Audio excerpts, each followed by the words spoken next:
I just hit record.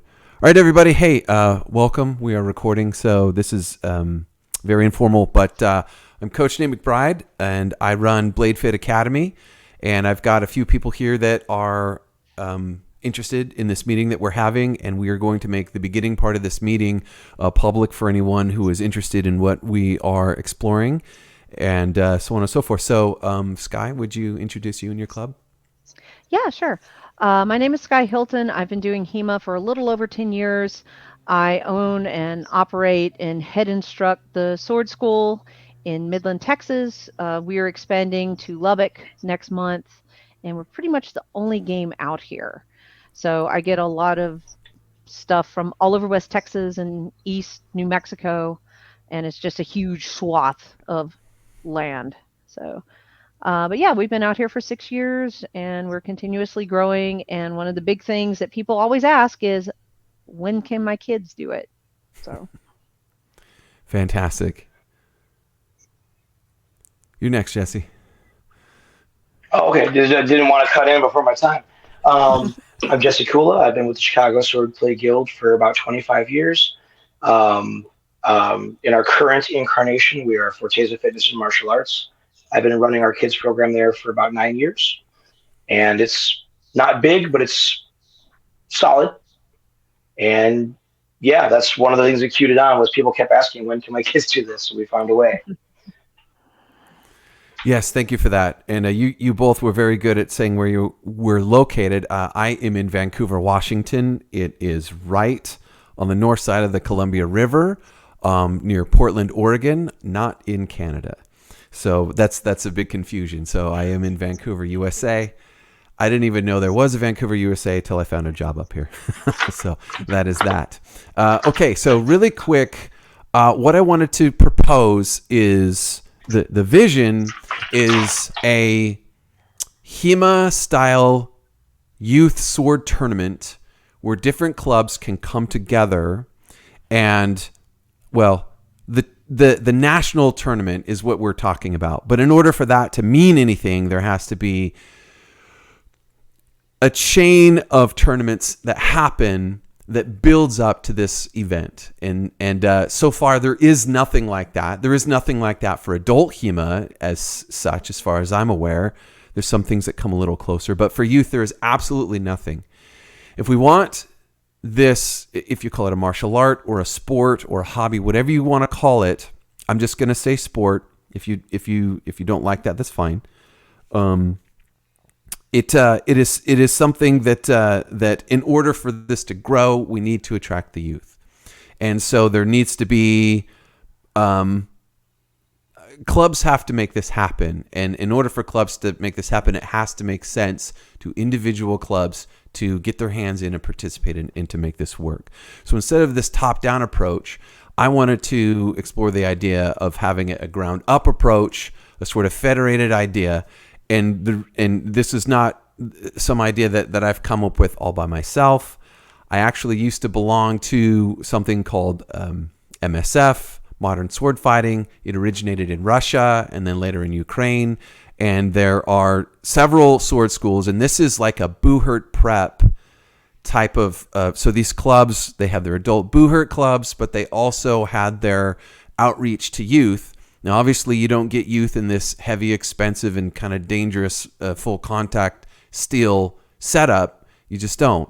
And neither do they in Eastern Europe. But what they did do is they invented their own way of doing things. They codified their sport. They came together. They have various competitions, and then they have their national championship. And then they invited Western Europeans, and then all the way over here from the United States, and we would take our teams and we would participate. And it really did feel, it was great because the students got to meet other kids from all different countries, and it was really just an amazing experience. So I'm going to share a brief video with you guys. Now, obviously, because of geopolitics, I mean, that's totally beyond what we do as swords people. I'm no longer part of that organization, and we can't be even if we wanted to be, right? So we're these people. We're never going to be able to play with them for the foreseeable future. But really quick, I'm just going to share my screen here. It's a very brief video just to kind of, we can talk about it, but just to kind of see the scope of what it is. All right, I'm just going to push play on this guy. It's very short. I'm going to go full screen. Back to music. Yeah, it's kind of cool. So we have nothing like this in HEMA for kids, and I want to capture some of this back into the United States. Obviously, the rule sets you'll see is more kind of Booher oriented. I want it to be more HEMA oriented, and what I mean for these guys, they do full contact continuous hits.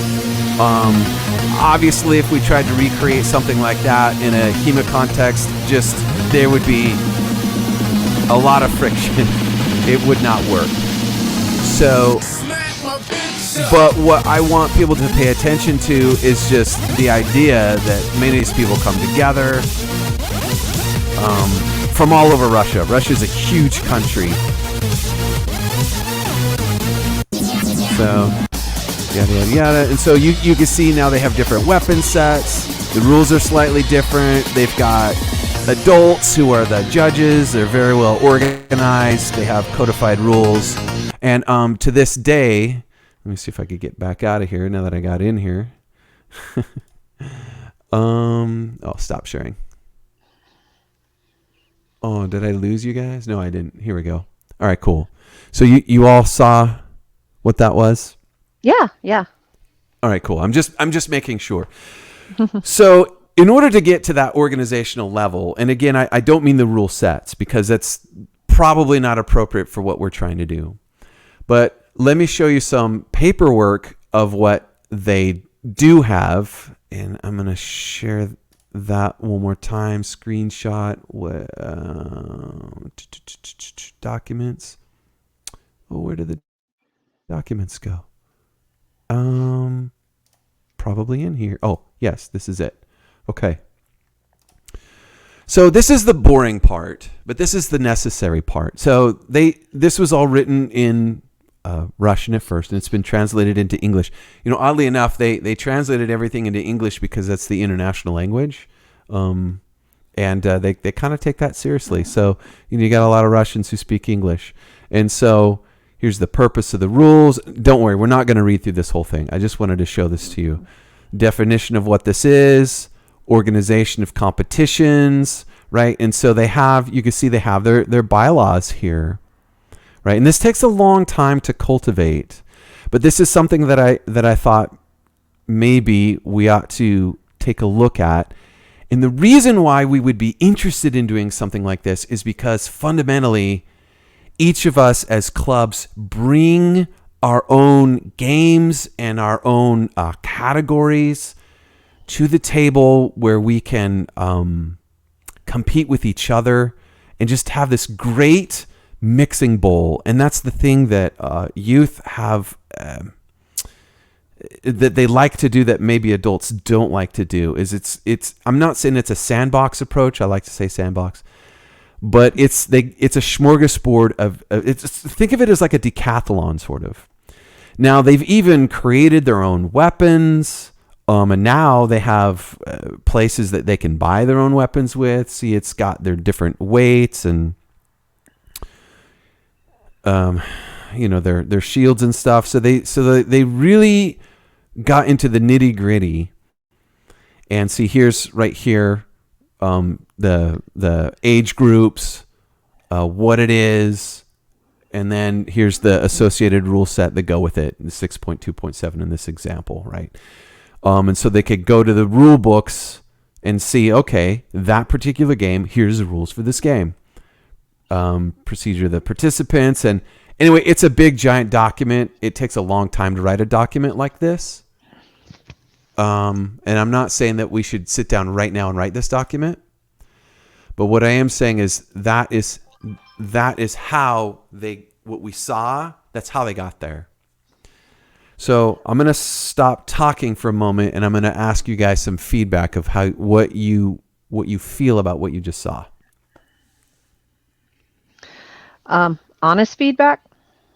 Yeah.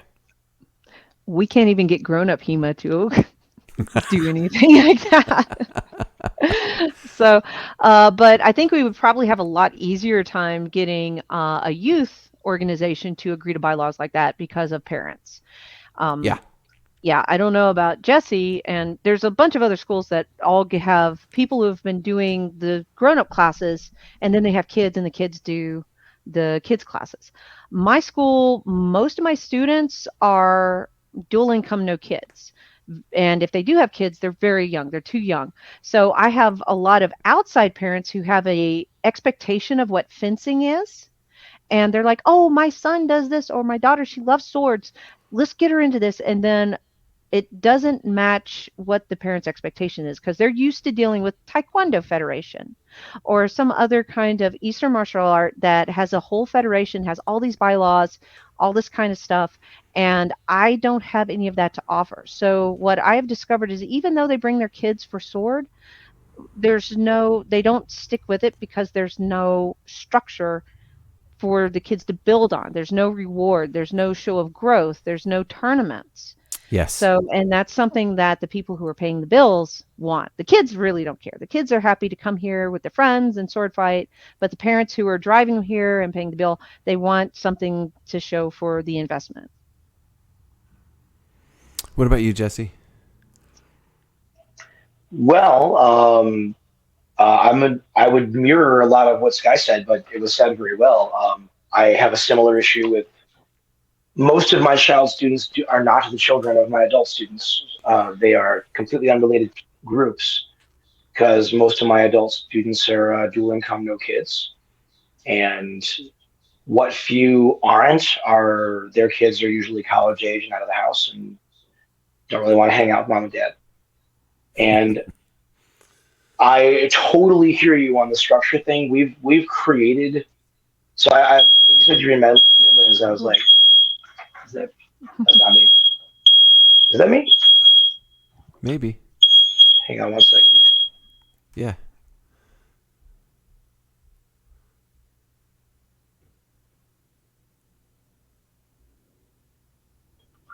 I found it. Yeah, get rid of that thing. Sorry about that. No worries. You're saying you're in Midlands. My childhood Taekwondo instructor's there in Midlands now. Jihyun Kim's got a Taekwondo school out there. So I was like, oh, small world. Um, but that's that I mirrored a lot of that structure that I picked up in the mid '90s, and so I have ranks for my kids, and they go through this kind of Taekwondo style program. If on the very rare occasions they make it to age 16 or 17, I kind of just like if they haven't hit the top of my 7 ranks at that point, I'm like, do you guys want to do the adult version of HEMA or not?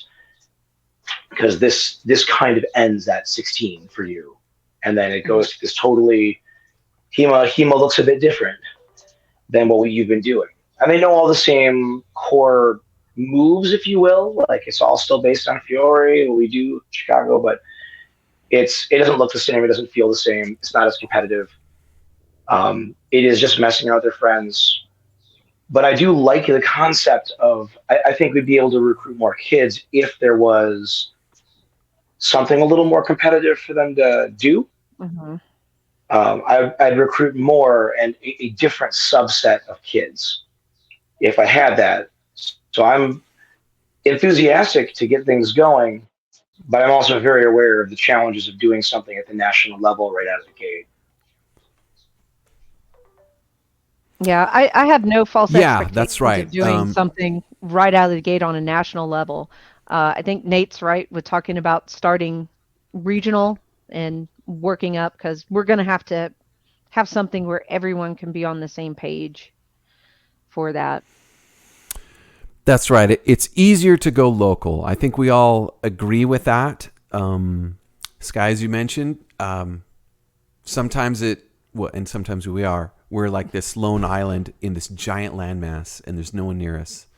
In my case, it's just, there's other clubs who are kind of interested in what I'm doing, but they're very far away. And ironically, they might get more jazzed at, say, going to Texas or going to Chicago, knowing that we're going there too. And so that's the pull and the appeal of a national context. So I'm not saying we should do one or the other first, but what I want to do, well, what I do know, here's what I do know, is that when we get together, when people get together and forge something of like minds, that's where the magic happens, right? That's the synergy that happens. And we happen to be very far away from each other, right? We're on the opposite ends of the country, all three of us.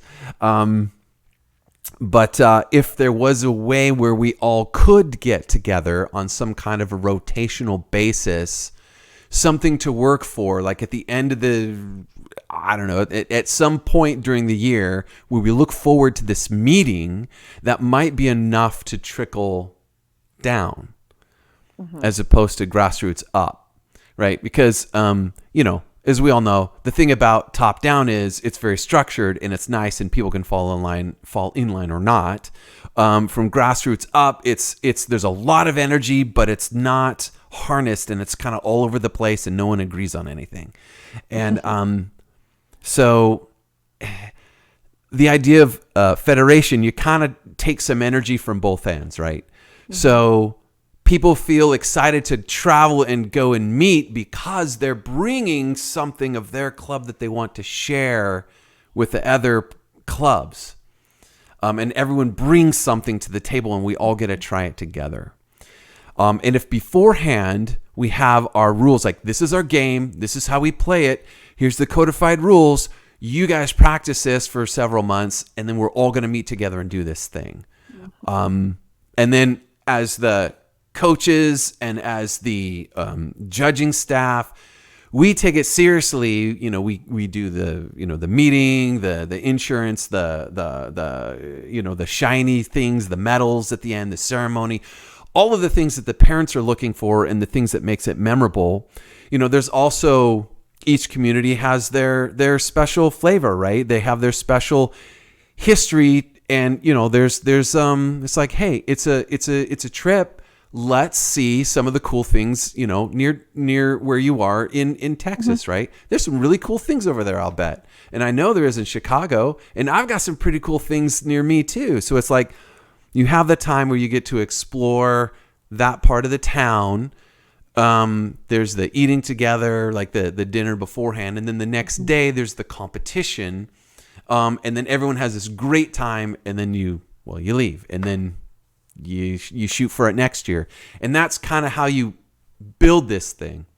And we would all be excited because we're sharing something. And I know I said that several times, but that's the key. Any comments or questions before I drill down just a bit? Not so far. Not much. I mean, I think we're all here because we're all thinking something similar about this in some degree because we all like this idea. Um, it is very grassroots, but at the same time, like with HEMA competitions generally, like here in the Midwest, we have the Midwest Historical Fencing League. There's like 4 or 5 tournaments that are part of it. None of them have the same rules, and we've all agreed to go to each other's tournaments anyway.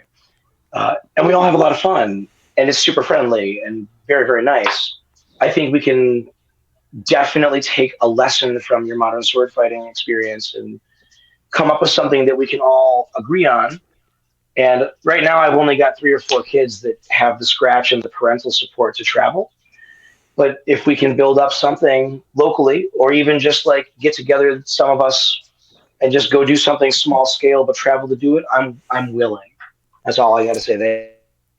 Yeah, my issue is that we are 5 hours away from anywhere. From anywhere, yeah. Anywhere. Our closest major city is Austin or Dallas, and that is a 5-hour drive. I know Jeremy Pace said in that He-Man Pajamas post that where everybody's talking about the kid stuff that got this started. For one, I was surprised because before COVID, I had done something with Jeremy's school here in Midland where we just had some tweens and we had some synthetic longswords and we had a little kids tournament. It was really fun. And then COVID hit and shut everything down. And I didn't even know that Jeremy had anything going. Like I didn't know that he had youth tournaments going. But Oklahoma City is only 6 hours from us. And if you live here in West Texas, you just have to accept the fact if you want to do anything, you're going to have to drive for like 5, 6, 7, 8, 9, 10 hours to go anywhere. But here in the historical fencing, the Southern Historical Fencing League, which is Texas, Oklahoma, Louisiana, and Arkansas, we have a lot of crossover with the Midwest because Tulsa, the guys over in Tulsa are kind of like back and forth in that. Um, but yeah, I would be very much down to work with Jeremy and the other guys that are in Austin and Houston and the Dallas. I know William in Dallas would be like to get this because he's a school teacher. Um, we could put something together and have a regional.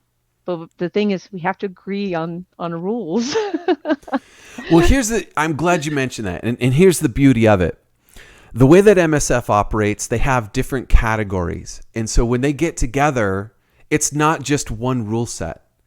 Their rule sets are dependent on, so sword and shield, like triangle shield and straight sword. Mm-hmm. They have agreed on a certain rule set for that. Now, if you want to do sword and buckler, the rules are slightly different. And then if you want to do straight saber, the rules again are slightly different. And it's because each club that's sort of their favorite baby, they've all kind of plugged it into this thing, right? That's what I mean. That's why MSF is so cool, because you have kids doing, and they don't all have to participate in, they sign up for the ones that they like. And then you just have to have enough judges to kind of run the thing. And that's the miracle. That's the beauty. So you go and there's like lots of different activities happening. And then, so it's like 1-on-1s and there might be 3-on-3s. And then there's like 5-on-5 big games. And it's this really cool, it is like a triathlon. It's like a track meet, but it's for swords. And the kids really, really dig it. And yeah, so it's like, okay, which school is really into longsword? Great. We're going to defer to them.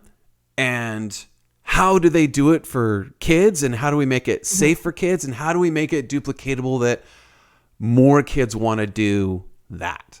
And so what I wanted to, what I'm going to give now is conceptually sort of like a loose framework for our different categories that we bring into this new organization. What what are the basic parameters, right? Because someone might have a really cool bike launch hill where they go do, say, like they're king of the hill, right? Well, you can't duplicate that because it's their special spot that's uneven ground and all that. So let me get into this. I'm just going to read this off, and I'll make this available to you guys. But so the goals for today's meeting for me is 1, find agreement in crafting a unified Swarth tournament organization through federalization of sword clubs. I was kind of explaining that before. And what I mean by that is we all bring our own nomination to the meeting. 2, establish basic parameters and framework for the rules of cooperative tournaments. That's a mouthful, and then 3, set national tournament competition goals for 2025.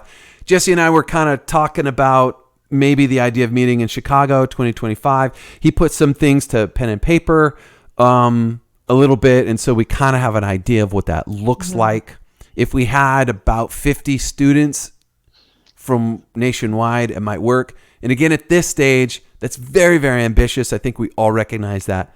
But, you got to start somewhere. You kind of have to have a target, right? And then we can work through there. Okay, so proposed framework. I already talked about some of this. I just want to make sure I'm not plowing in the field twice here. Showed MSF structures, architecture of, tourney categories. I talked about that in game design. Set safety and uniform standards for which weapons to use. Okay, so categories. Okay, categories brought forth by member clubs for trial. So first we have to try them out, right? Because MSF has been around for like 20 years now. So from us just starting, we're in the experimental phase where we have our rule sets, we have rules, and then we come and we try them out, right? Just with each other. So number one, categories. Okay, so this is what I'm proposing, what the parameters are. Categories must have written rules with clearly defined mechanisms that can be determined by official judges not participating in the match. Must have clear parameters for points, procedures, and penalties. 2. Categories, and it's kind of a no-brainer, but 2. Categories must obey minimum safety standards set forth by the cooperative and must align with basic externally recognized safety practices of similar sports designated for youth. Parents got to be happy about what we're doing with their kids. 3. Categories must be able to be played on uniformly flat surfaces, i.e. park grass, indoor gym, or recreational hall, for purposes of scalability and for safety, right? So I mean, if we do it in someone's gym, we ought to be able to recreate that exact same field in someone else's gym or at the park. That's all I'm saying there.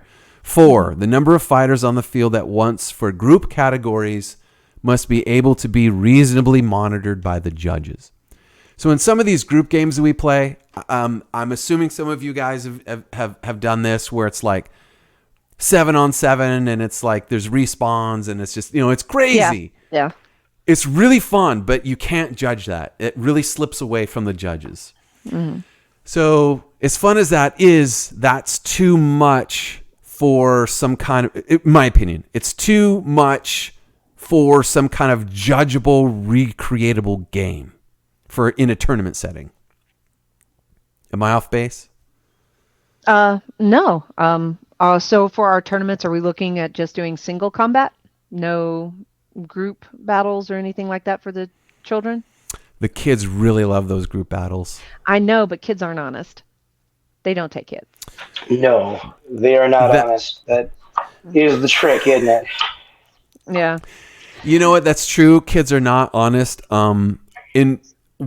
Just because of, I kind of inherited this MSF thing. I've gotten my kids to be honest with their fighting. Mm-hmm. But I only go like 5-on-5. 5-on-5 is maximum, and we do have penalties. Like if they get caught, I mean, we are watching. And if they get caught, it's like, dude, yellow card, you're out. You can't be in here now. You know what I mean? And so there's ways around that. It's the expectation, right? Mm-hmm. I think. I'm down for group battles. I think group battles are fun. We do group battles here with the younger kids, and we'll set up obstacles, and they'll have goals. And so we'll do like a capture the flag kind of battle, like a raid where we'll have a castle set up. And like if you have a shield, you have to cover if somebody has a spear because they have to, so they learn to work as a team. And it's really hard to get the kids to work as a team, but once they get that team mentality, they learn that, hey, I have the shield and sword, the person with the spear needs to stay behind me so I can protect them, and that they have a job and they're not like glory hounding is what I call it, when they want to be the hero. And kids, just like everybody, they want to be the hero, and so they'll all run to get the flag with no plan and they all die. So it's right. Yeah. But my kids do love that stuff. So for me, that's kind of, I need to have some kind of group thing because that's what keeps about half my kids in it. We do sparring for 15 minutes in every class, and the request comes every class. Mm-hmm. They love it. Yeah. And that and stuff like honest, King of the Hill. Yeah. Yeah, it's very popular. Miss Sky, are we playing King of the Hill? We're going to play King of the Hill today, right? Yeah. Just finish your drill and we'll play King of the Hill. Yeah. Yeah. Very cool. Those are the key points that I wanted to cover today. It sounds like everyone here is really kind of excited about conceptually, if this was happening, we would participate. The cool thing is this group, and they're still functioning today, just we can't be a part of it. they have this rule set. And again, the nitty gritty, we don't have to follow. But what we have in our possession is this skeleton of how this thing works. And that's what I'm offering up, right? The finite details, the little nitty gritty of the rules, we can change all that. But it's just the organizational structure. It's a nice, we don't have to reinvent the wheel is what I'm saying. And if you notice, their look kind of has this uniform look. If there's enough people who are demanding a certain way for these boffer swords to be, there are manufacturers locally, I mean, in the States that would do this for us. Or maybe we just have to set the parameters of what that looks like, and then it can fall in that category. Like, we can do that if we want to. And I think that the more we kind of set the rules on that, the better. So what I'm going to do is I'm going to give you guys each a copy of this rule set for you to kind of go over. And I know there's a lot there. So, but just promise me you'll kind of look into it and see what you think of it. I would really like to hash out something and come up with just a few simple game ideas with the idea that we're going to kind of, at some point in the future, we're going to meet. And here's another thing. If there's this concept that we're going to meet and that we're seriously training for this, and we present to other clubs that are closer to us, it's like, oh, we've got this thing, we're training for it, we're going to do this, here's the rule sets, why don't you guys practice this, we're going to try it with you, and then we're off to this tournament. And if you want to go too, that's fine, you don't have to, but here, let's practice this together. And then that way it kind of just, it pollinates our idea locally, because the idea that we have a serious goal of beating together. Does that make sense? Yeah.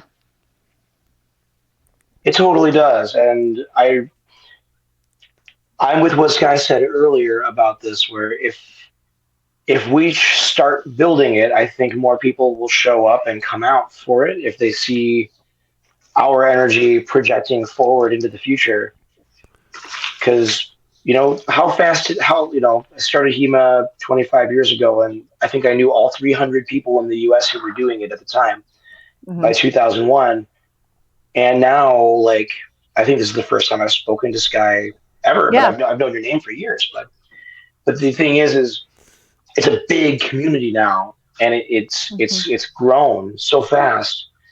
I think if we do this with the kids, it will grow really fast, faster. One might hope. Yeah. And another thing is, like, we have people like, David Miller with Celso Arts. I've had like 11-year-olds come in and they're like, oh, I watched this on TikTok. And sure enough, they pull up and it's David. I did have somebody come in the other day and said they watched Shad. And I was just like, oh, that's good. And went on to what we were doing. But yeah, I mean, there's a lot more social media HEMA people out there. And these kids are picking up on it because they want to see sword fighting. And they're finding our friends who are on social media. Well, oh yeah, go ahead. I'm just very brief because it's very. I have a 6-year-old, a 5-month-old, and a 40-year-old who want to eat very soon. But the ladies of the house are in charge here, not me. But look, they say when dinner is. I just got to get it done. They pick. What did I say? Oh. I am absolutely willing to meet up. So I've got to wrap things up in the next couple of minutes here. But long story short, I'm willing to adapt to almost any rules. My kids aren't used to a lot of formal rules. They just get like, call out when you get hit, reset your fight, and carry on. Because we've never had a competition format for them, so I've never looked towards one. But they'll eat it up if it's there. So tell me how you guys like to do things. I'll tell you how I do things. My stuff's very simple. I love the group stuff and I want to do it. And let's look towards at least some people getting together somewhere, whether it's here, it's Midlands, or it's out west. Get together, bring some kids if we can, and at least make a plan for a first, and then I think that'll snowball other people into it. If we at least have an outline for the first, right? Am I Yeah. talking crazy? Yes. No. Yeah. Yes. Yes. I agree. Yes. Crazy like a fox. Yes. So, Jesse, I appreciate your time. Sky, I really appreciate your time as well. I just have two more things. I spoke with Jeremy, and I am going to actually interview him too and talk about his youth club. And so he's interested, and I don't mean to like name drop. I don't want to create a stir because this is for public consumption. So, Jeremy, if this puts you on the spot, I'm sorry, but I bet he'll be interested in something here that we're doing.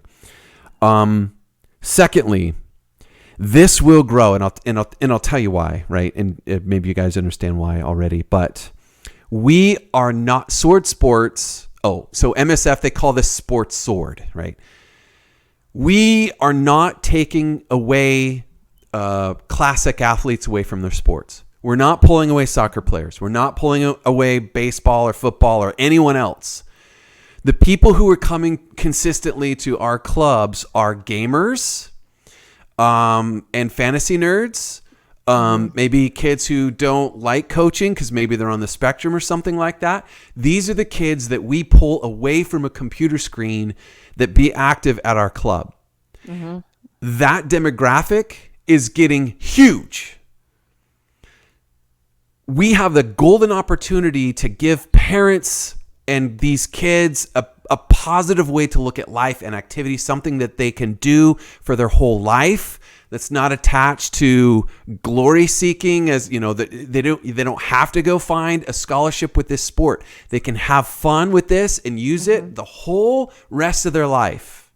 This is them being active, and this is us giving this to them. And so for me, it's almost like, like the Blues Brothers, I'm in a mission from God.